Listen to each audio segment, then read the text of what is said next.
오늘의 주인공이 좌절하고 있습니다. 주인공이 일하는 곳의 사장은 아무 말 없이 고개를 떨구고 있는데요. 도대체 무슨 일이 있었던 것일까요? 바로 지금 사연을 들어보겠습니다. 오늘의 사연 시작합니다. 안녕하세요.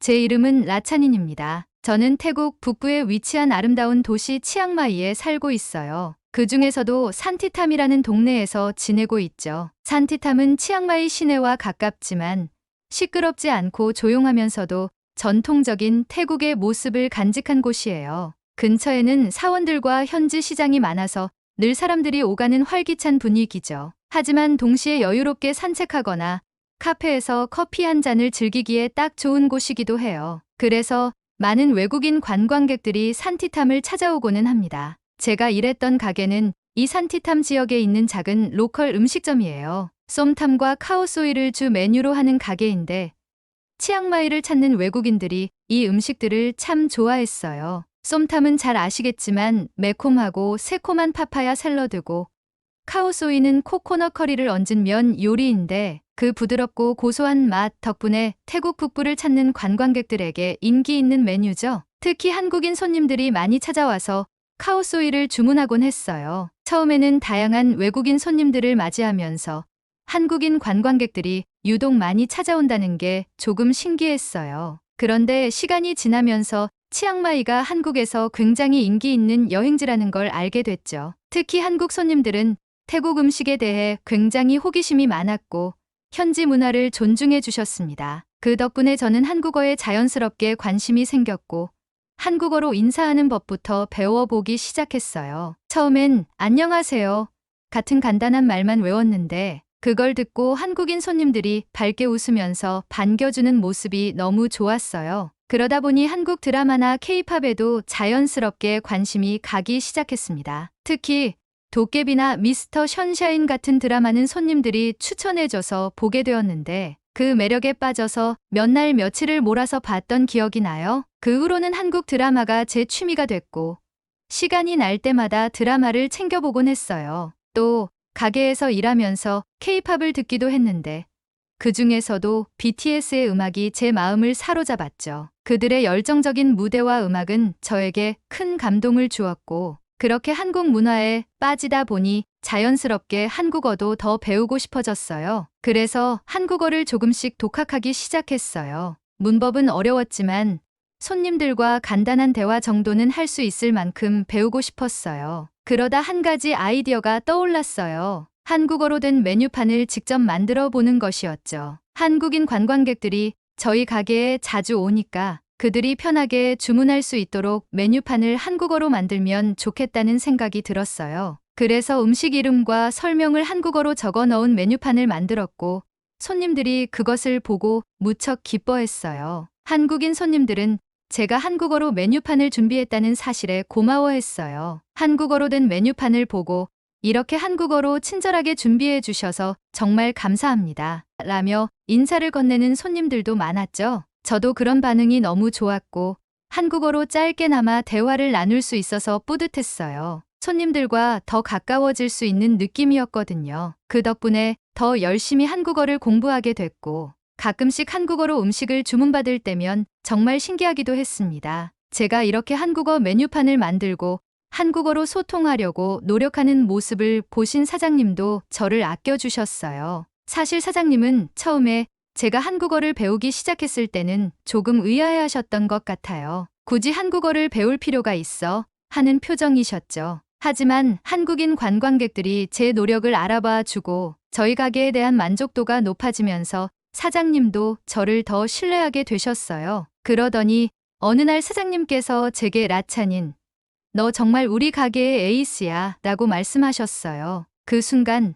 저는 정말 뿌듯하고 행복했어요. 사장님은 이후에도 한국 손님들이 내 덕분에 자주 오는 것 같다고 칭찬을 아끼지 않으셨죠. 사장님은 한국인 손님들이 가게를 찾을 때마다 저를 불러서 라차닌, 내가 그들을 잘 맞이해줘. 너 덕분에 그들이 우리 가게에 오는 거야 라고 하셨고 저에게 모든 응대를 믿고 맡기셨어요. 저는 손님들이 가게에 올 때마다 한국어로 인사하며 대화를 나누는 것이 즐거웠고 한국인 손님들도 제 노력을 보고 미소 지어줄 때면 정말 보람을 느꼈습니다. 어느 날은 한국 손님들이 저와 한국 드라마 이야기를 나누면서 웃고 떠드는 동안 사장님이 그 모습을 지켜보시더니 오늘 손님들이 정말 즐겁게 갔네. 다 내 덕분이야 라고 말씀하셨어요. 사장님의 이런 칭찬 덕분에 저는 더 열심히 일하게 되었고 한국어 공부도 더 열심히 했습니다. 가끔은 손님들이 한국어 표현을 더 가르쳐 주면서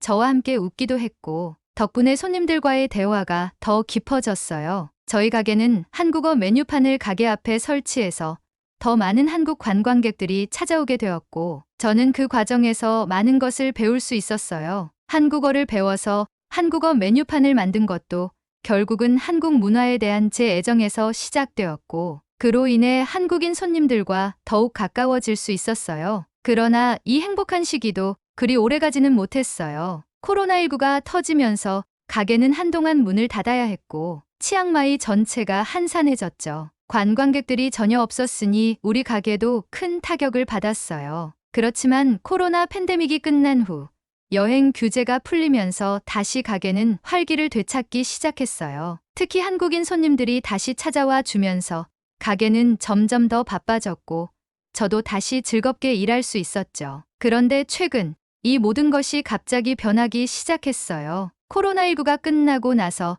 가게가 활기를 되찾았을 때는 정말 기뻤지만 몇 주 사이에 관광객들이 급격히 줄어들기 시작하는 거예요. 처음에는 그저 잠시뿐일 거라고 생각했지만 손님들은 계속 줄어들었고 가게는 다시 예전처럼 한산해지기 시작했어요. 모든 것이 빠르게 변하고 있었고 저와 사장님은 다시 걱정을 하기 시작했죠. 처음엔 그저 비수기라고 생각했지만 시간이 지날수록 상황은 점점 더 심각해졌습니다. 주말에도 거리는 한산했고 저희 가게뿐만 아니라 주변 상점들도 손님이 거의 없는 날이 많아졌죠. 가게의 빈 좌석을 바라볼 때마다 불안감이 커져갔어요. 그러던 어느 날 뉴스를 통해 왕하나논 회장의 발언이 큰 파장을 일으키고 있다는 소식을 접하게 되었습니다. 왕하나논 회장은 태국 여행사 협회의 회장으로 그는 최근 한국의 전자여행어 과제 KETA 도입 이후 태국인들이 한국 입국을 자꾸 거부당하고 있다는 사실을 지적하며 한국이 더 이상 태국인들에게 우호적인 나라가 아니라는 주장을 펼쳤다는 거예요. 그의 발언은 곧 태국 내 반한 감정의 불씨가 되었고 그 불씨는 빠르게 확산되어 우리나라를 잠식해간 것이었죠. 왕하나논 회장은 구체적으로 한국이 태국인 관광객들의 입국을 계속 거부하면서 많은 태국인들이 한국 여행을 취소하고 있다는 자료를 제시하며 한국이 우리를 필요로 하지 않는다면 우리도 한국을 외면해야 한다라는 강경한 메시지를 던졌고 회장의 발언 이후 우리나라의 국민들이 소셜미디어에 온통 반 코리아 해시태그로 도배를 하고 있는 모습을 보게 되었죠. 한국이 배가 불렀다. 인종차별을 일삼는 한국을 보이콧하자. 같은 구호들이 이어졌고 많은 사람들이 한국을 방문했다가 입국을 거부당한 경험을 공유하며 분노를 쏟아내고 있었어요. 저는 이 내용들을 보면서 이런 일이 있었고 단순히 온라인상에서 일시적으로 일어나는 현상이라고만 생각했어요. 하지만 저의 생각은 산산이 부서지고 말았습니다. 태국 전역에서 한국을 보이콧하자는 캠페인으로까지 번지게 되면서 반코리아는 태국의 주요 커뮤니티를 휩쓸며 거센 반응을 일으키게 된 것이었죠. 여행사들은 한국 여행 상품을 취소했고 언론은 한국 대신 베트남, 중국 같은 무비자 여행지들이 더 나은 대안이라며 한국을 대체할 나라들을 부각시키는 지경에까지 이르게 되었어요. 그 여파가 치앙마이에 영향을 미치게 된 것이었습니다. 한국인들은 반대로 태국을 역보이콧하며 태국으로의 여행 상품을 취소하는 사태가 벌어진 것이죠. 한국인 관광객들이 급격히 줄어들면서 저희 가게도 큰 타격이 되었어요. 매일같이 북적이던 저희 가게가 이제는 하루에 몇 명의 손님도 오지 않는 날이 많아졌고 매출이 뚝 떨어져서 사장님과 저는 한산한 거리를 보며 한숨만 쉬고 있었죠. 사장님은 이런 상황에 갈수록 근심이 쌓이는 것 같으셨고 결국 저를 부르셔서 진지하게 말씀하셨어요. 라찬인, 내가 우리 가게의 에이스잖아. 내가 한국어도 잘하고 한국 손님들과 소통이 되니까 내가 나서서 한국인 손님들을 끌어와 보면 어떨까? 사장님은 저를 믿고 저에게 한국어로 된 푯말을 만들어 가게 앞에 세우고 한국인 손님들을 직접 끌어보자고 제안하셨습니다. 우리 다 같이 먹고 살려면 내가 필요해. 너도 알다시피 한국인 관광객이라도 유치해야 버틸 수 있어. 사장님의 간절한 말에 저도 절박한 마음이 들었어요. 가게가 잘 되어야 저도 계속 일할 수 있고 생계를 이어갈 수 있었으니까요. 그래서 저는 사장님 말씀대로 한국어로 된 안내판을 만들어 가게 앞에 세우고 손에 들었습니다. 안내판에는 한국어 번역 메뉴 있습니다. 환영합니다. 같은 문구를 적어 한국인 관광객들의 관심을 끌어보려 했죠. 그리고 가게 앞에서 지나가는 한국인 관광객들에게 밝게 인사하며 말을 걸었어요. 안녕하세요. 저희 가게에 태국 전통요리 쏨탐과 카오소이를 판매해요. 맛있어요. 한국어 메뉴도 준비되어 있어요. 라고 최대한 밝고 친절하게 한국어로 손님을 유도하려 했죠. 그러나 아무리 열심히 해도 상황은 나아지지 않았습니다. 한국인 관광객들은 차가운 눈빛으로 저를 지나갔고 거리도 텅 비어 있게 되고 가게도 여전히 텅 빈 상태였어요. 몇몇 한국인 관광객들이 제 이야기를 듣고 관심을 보이기도 했지만 그것은 한국어를 할 줄 아는 태국인이라서 관심을 보인 것이고 대부분은 그저 웃거나 무시하며 지나갈 뿐이었죠. 한국과 태국 간의 감정이 너무 커져서 이런 사태가 벌어졌다는 것을 점점 실감할 수 있었어요. 사장님은 점점 더 지쳐가셨고 저도 마음이 무거워졌습니다. 제가 할 수 있는 모든 노력을 다했지만 결국 상황은 호전되지 않았죠. 가게는 하루하루 더욱 힘들어졌고 끝내 사장님께서 저를 조용히 부르셨습니다. 라찬인,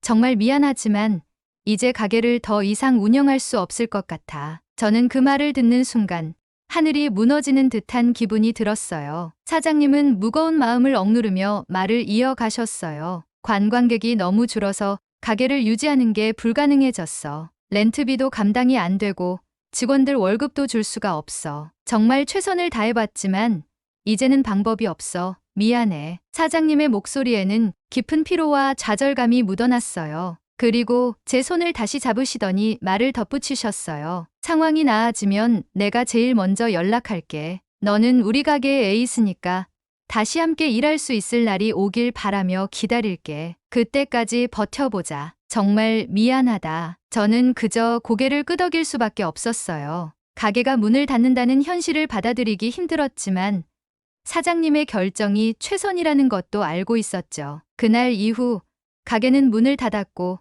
저도 더 이상 일할 수 없게 되었습니다. 가게가 문을 닫고 나서 저는 한동안 방향을 잃은 기분이었어요. 치앙마이의 다른 가게들도 마찬가지로 관광객이 줄어들면서 하나둘씩 문을 닫고 있었습니다. 산티탐 거리의 활기는 사라지고 가게마다 임시 유업이나 폐점 안내문이 붙어 있었죠. 저는 무기력하게 거리를 걸으며 문을 닫은 가게들을 바라봤어요. 저희 가게도 언제 다시 문을 열 수 있을지 모르는 상태였고 사장님께서는 저에게도 버티자고 하셨지만 상황이 언제 좋아질지 알 수 없었죠. 생계를 위해 취직을 하려고 해도 상황은 좋지 않았어요. 오픈한 가게들은 인건비를 줄 수 없다는 얘기를 하며 상황이 호전되면 값을 쳐주겠다고 하거나 새로운 직원을 추가로 뽑을 수 없다는 통보를 하기 일쑤였죠. 그렇게 저는 허탈한 마음을 가진 채 방황해야만 했어요. 그러던 중 저는 소셜미디어에서 반코리아 해시태그가 달린 게시글들을 다시 보게 되었습니다.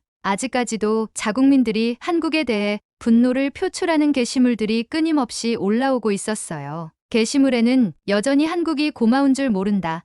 한국은 태국인을 기피 대상으로 취급한다는 말들이 가득했어요. 우리나라와 한국 사이의 갈등이 쉽게 풀리지는 않을 것 같았고 반한 감정은 가라앉을 기미가 없었죠. 그 순간 저는 마음 한구석에 의문이 들기 시작했습니다. 왜 한국은 태국인들의 입국을 막고 있는 걸까? 라는 의문이요. 모든 게시물들은 한국이 태국인을 차별하고 있다는 주장만을 반복하고 있었어요. 그러나 구체적으로 왜 이런 일이 벌어졌는지 그 이유에 대한 설명은 없었습니다. 감정적인 반응과 비난이 대부분이었죠. 저는 그동안 한국 손님들과 즐겁게 지내했던 기억이 많아서 이 모든 게 정말 한국이 태국인을 무조건 차별해서 벌어진 일인지 확신이 들지 않았어요. 혹시 내가 몰랐던 이유가 있는 걸까? 라는 생각이 들자마자 저는 인터넷을 뒤져 한국이 태국인들의 입국을 제한하게 된 진짜 이유를 찾아보기로 했습니다. 평소에 뉴스를 잘 챙겨보지 않았던 저는 이 사태의 근본적인 원인을 제대로 알지 못하고 있었던 것 같았어요. 태국인들이 한국 입국 과정에서 자꾸 거부당했다는 이야기는 소셜미디어로 많이 보았지만 그 이유에 대해 깊이 생각해 본 적은 없었죠. 검색을 시작하면서 저는 경악을 금치 못했어요. 저는 한국이 최근 몇 년간 태국발 불법 체류자 문제와 마약 유입 문제에 크게 고민하고 있다는 기사를 발견하게 되었습니다. 한국의 출입국 규제가 강화된 이유는 바로 불법 체류자 급증 때문이었어요. 한국에서 불법 체류 중인 태국인의 숫자가 2023년 기준으로 약 16만 명에 달한다는 사실을 알게 되고 충격을 받았어요. 불법 체류자 중 상당수가 관광 목적으로 입국한 뒤 불법적으로 머물면서 일을 하고 있었고, 이는 한국 정부에게 큰 문제로 인식되기 시작했더라고요. 게다가 태국에서 마약이 한국으로 유입되는 경로로 자주 언급되면서 한국 정부가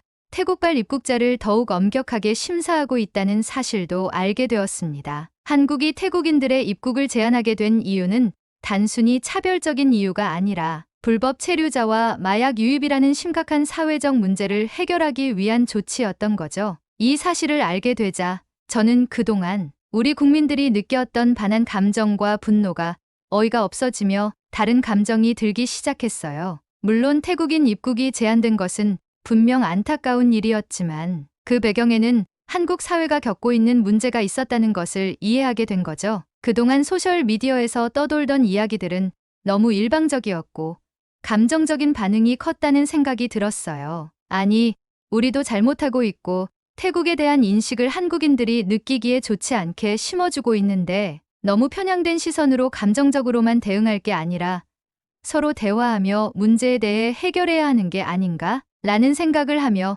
인터넷을 조금 더 찾아보다가 최근 우리나라 총리의 사과와 관련된 뉴스를 발견하게 되었습니다. 뉴스에 따르면 태국의 총리 세타 타시는 최근 사태에 대해 직접 나서서 한국 정부와 국민들에게 사과를 했다는 기사가 있었어요. 그는 태국 내에서 퍼진 반한 감정과 한국 여행 보이콧 운동이 태국의 경제에 미친 심각한 악영향을 언급하며 우리 국민들의 감정적인 대응이 오히려 양국 관계를 악화시키고 있다고 말했어요. 세타 총리는 구체적으로 한국에서 불법 체류하는 태국인들이 많고 한국으로 유입되는 마약의 출처도 태국인 경우가 많다는 한국 정부의 문제 제기를 인정했어요. 총리는 이러한 상황이 한국에서 태국인을 거부하게 된 원인임을 인정하며 태국 정부가 책임을 지고 문제를 해결하겠다고 약속하며 한국과의 관계 회복이 절실하며 자국민들의 불법적인 행동에 사과한다 라고 덧붙였어요. 이 소식은 저에게 큰 충격으로 다가왔습니다. 저는 그동안 우리나라에서 퍼진 반한 감정이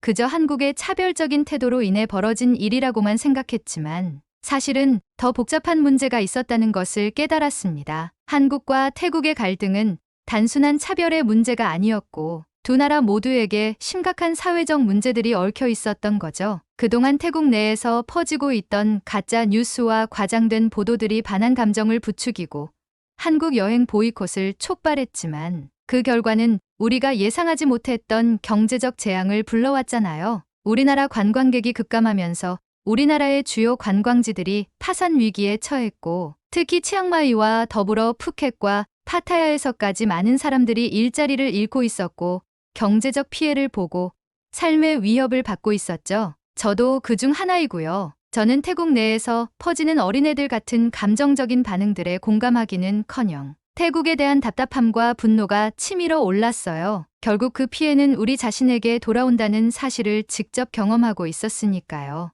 태국과 한국 모두 서로의 문제를 이해하고 함께 해결할 방법을 찾아야 한다는 생각이 들었지만 정치하는 정치인들과 뇌가 있는 인간들이 생각이라는 것을 하지 않아서 이렇게 되었다고 느꼈어요. 그리고 감정적인 대응만으로는 이 상황이 나아지지 않을 거라는 사실을 알아야 하는데 여론에 기름 붓는 사람들의 손가락을 다 분질러버리고 싶었죠. 당장 달려가서 일일이 뺨따구를 날려주고 싶을 정도였으니까요. 하지만 저는 진정하고 이 문제의 진실을 조금이라도 더 알려야 한다는 생각이 들었습니다. 태국인이 이제는 무작정 화를 내기보다는 상황을 조금 더 이성적으로 바라볼 수 있는 시각을 갖게 하도록 말이죠. 감정에 치우친 여론을 이성적으로 반론해야 이성적인 여론으로 돌아가지 않을까 하는 생각을 했습니다. 며칠 동안 고민 끝에 저는 결국 소셜미디어에 직접 글을 올리기로 결심했어요. 지금까지 소셜미디어에서 퍼지고 있던 혐한 감정과 반한 행동들을 멈춰야 한다고 말하는 사람이 보이지 않았기 때문에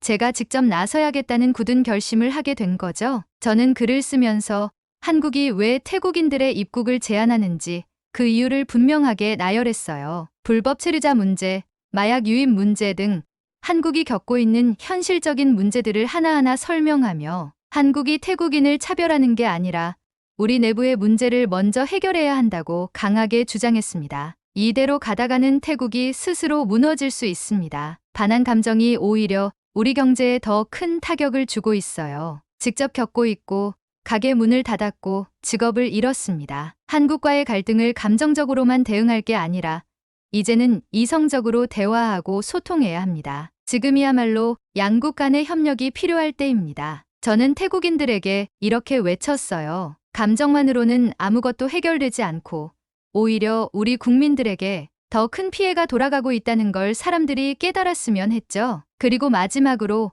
저는 한국의 사과의 말을 남겼습니다. 한국 국민 여러분, 태국에서 벌어진 반한 감정과 한국을 향한 비난에 대해 깊이 사과드립니다. 태국은 이 상황을 제대로 바라봐야 한다고 생각합니다. 미워하지 마세요. 그렇게 글을 마무리하고 업로드를 마치고 나니 마음이 조금은 가벼워졌습니다. 제 글이 힘을 얻어서 우리 국민들이 스스로를 돌아보고 경제를 위해서라도 감정에 치우친 발언들을 삭제하고 반성하며 양국이 다시 화해의 길로 나아가길 바랐어요. 하지만 제 바람은 그저 꿈이었습니다. 제 글이 올라간 지 얼마 되지 않아 댓글창에는 태국인들의 분노가 가득 찼거든요. 한국이 그렇게 좋으면 한국으로 꺼져라.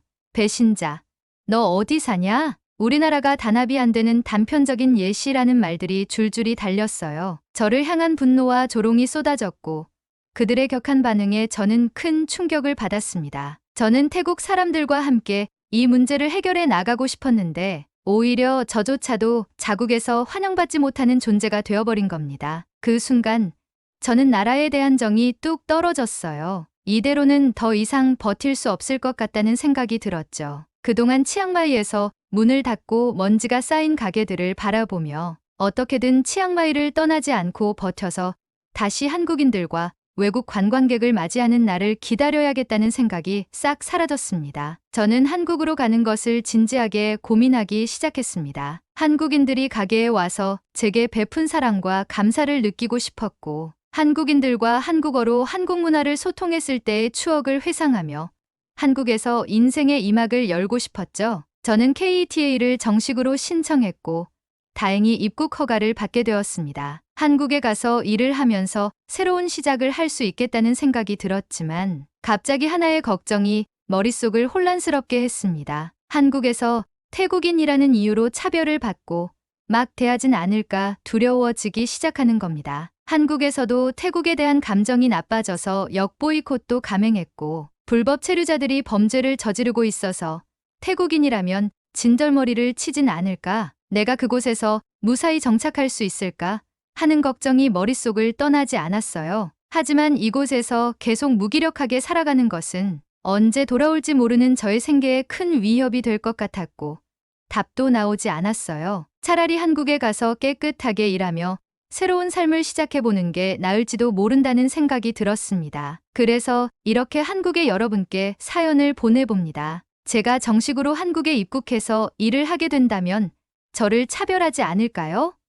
만약 그렇다면 한국에 가서 한국을 온전히 느끼고 열심히 참된 일을 하며 살고 싶습니다. 저는 태국에서 벗어나 새로운 시작을 하고 싶습니다. 한국에서 기회를 주신다면 한국 문화를 제대로 느끼고 태국에서 하지 못했던 많은 것들을 배우고 싶습니다. 욕하셔도 좋습니다. 태국인으로서 겸허히 받아들이겠습니다. 여러분의 조언이 필요합니다. 한국에서 저를 받아주신다면 열심히 일하고 성실하게 살아가겠습니다. 오늘의 이야기 어떠셨나요? 불법 체류자들이 강제 송환되며 태국 내의 싸움으로까지 번지고 있다고 하죠. 감정적인 여론에 피해를 입는 양국의 국민들이 힘을 내길 기원합니다. 저도 열심히 힘을 내겠습니다. 제가 더 힘내길 바라신다면 구독, 좋아요 부탁드리겠습니다. 긴 이야기 끝까지 들어주셔서 진심으로 감사합니다. 앞으로도 좋은 사연으로 여러분을 찾아오겠습니다. 시청해주셔서 감사합니다.